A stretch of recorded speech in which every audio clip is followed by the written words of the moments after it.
Todo mundo já ouviu falar que é preciso fazer uma boa adubação para ter um bom resultado. Mas o que determina e o que direciona quais nutrientes que devem ser colocados para ter esse efeito? O assunto de hoje é lei do mínimo, fundamental se você quer ter altas produtividades em qualquer cultura.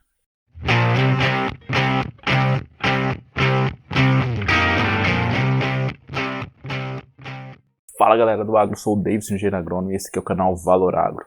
E hoje a gente vai falar sobre o conceito, um dos conceitos mais importantes que se tem na nutrição de plantas, logo também no cultivo de culturas agrícolas, que é justamente a lei do mínimo. E para entender a lei do mínimo, primeiro a gente precisa entender então, o que exatamente é a lei do mínimo. A lei do mínimo, ela foi desenvolvida ela foi consolidada, na verdade, por um alemão, o Liebig, lá por meados de 1800, mas o que diz basicamente essa lei? A lei de Liebig, ou lei do mínimo, né? Também conhecida como lei do mínimo. A produção das culturas agrícolas vai ser limitada pelo nutriente essencial que tiver em menor quantidade, abaixo daquilo que é o mínimo necessário.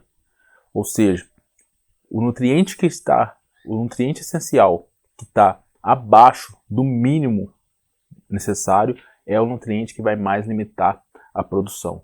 E o que é o nutriente essencial? O nutriente essencial é aquele que a planta, sem ele, ela não consegue completar o ciclo de vida. Então, alguns exemplos de nutriente essencial é o próprio nitrogênio, o fósforo, o zinco, o potássio, o cloro.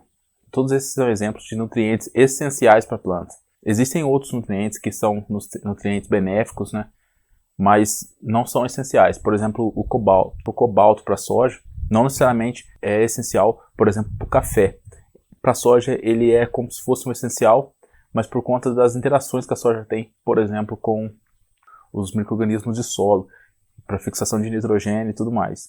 Mas qual que é a importância de entender o que são nutrientes essenciais e conhecer essa lei?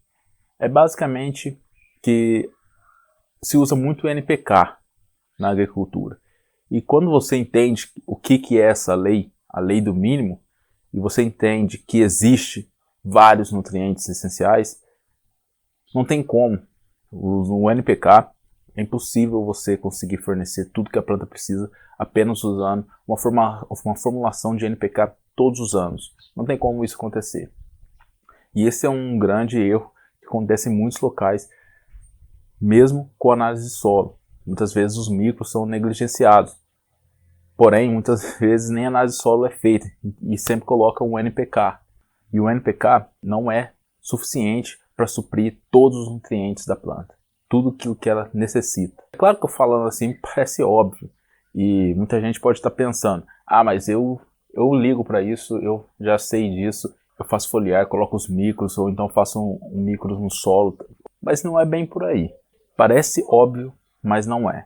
É só você pensar, por exemplo, os macros, eles vão ser por toneladas por hectare, né, que você vai colocar de fertilizante. Mas quantas toneladas de NPK você gasta por ano? Agora, quantos quilos de micronutrientes você usa por ano? E micronutrientes a gente tem que pensar que não é só boro e zinco. Tem mais coisa para se pensar. Você está pensando na relação cálcio-potássio, por exemplo, os níveis de boro, de cobre, de zinco no solo, e na folha também, né? Porque é muito importante. E a lei do mínimo, ela vai justamente te ajudar a ter esse tipo de clareza. Você tem que saber se está tudo em nível mínimo para realmente produzir aquilo que você está esperando. Uma forma de você saber isso é justamente calculando a extração do solo pela planta. Aquilo que você está esperando de produção tem pelo menos aquele mínimo no solo. E se tiver só o mínimo no solo, você acha que a planta vai conseguir extrair 100% do que tem no solo para ela? Então eu vou dar um exemplo. Vamos supor que você fez tudo certo na sua adubação, você calculou tudo certo, você está fazendo todas as adubações certas, tanto de macro quanto de micro. Os macros principalmente, que é o que mais o pessoal faz. E você está fazendo o boro e zinco foliar. Porém, no seu solo, o boro tá baixo. Isso não é nada difícil de acontecer. Principalmente na cafeicultura, em geral, os solos são baixos em boro. O boro sempre está ali baixo, dificilmente ele vai estar em médio ou alto. Isso quer dizer, na prática, o quê? Que se mesmo que você fizer tudo certo, tudo 100% certo, e você fizer o foliar de boro, mas não ter o boro no solo, porque com o foliar você está resolvendo uma coisa pontual. Você não vai conseguir fazer foliar todas as vezes que a planta crescer, precisar de mais boro, você vai entrar com foliar de novo. Quantos foliares você vai conseguir fazer? Você não vai conseguir fazer foliar e atender 100% da demanda da planta só com foliar. Precisa ter no solo, justamente porque se você perder o tempo de aplicar esse tipo de nutriente, você vai já estar perdendo produção. Então, na prática, se você fizer tudo certo, mas no seu solo tem algum nutriente faltando, você não conseguiu repor isso daí com uma adubação foliar pontual, todas as vezes que a planta precisa, a sua produção já está limitada. Como eu falei, o nutriente essencial, ele é essencial porque sem ele a planta não completa o ciclo de vida. É claro que a nível de campo é muito difícil você ver uma planta morrendo por falta de nutriente.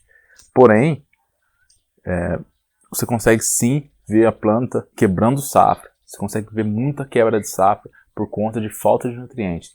Até porque quando você vê aquele diagnóstico visual de falta de nutrientes, na verdade, já sofreu um impacto na produção. Quando a deficiência aparece nas folhas, ela já teve um impacto na produção e no desenvolvimento da planta. Então a questão é, como é que você consegue suprir essa lei, atender essa lei do mínimo, atender os nutrientes essenciais? Basicamente com análise de solo, respeitando e fazendo, né, o que a análise de solo indica. E isso faz toda a diferença, seguir as análises. Até por isso que você fez. Vai ser perfeito? Nada é perfeito, mas é o mais próximo disso que você consegue chegar. E a análise de folha? A análise de folha não é interessante?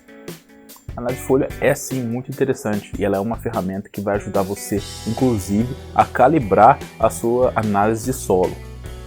Então eu vou deixar você com esse vídeo aqui para você saber um pouco mais sobre análises de folha e o quanto elas são importantes.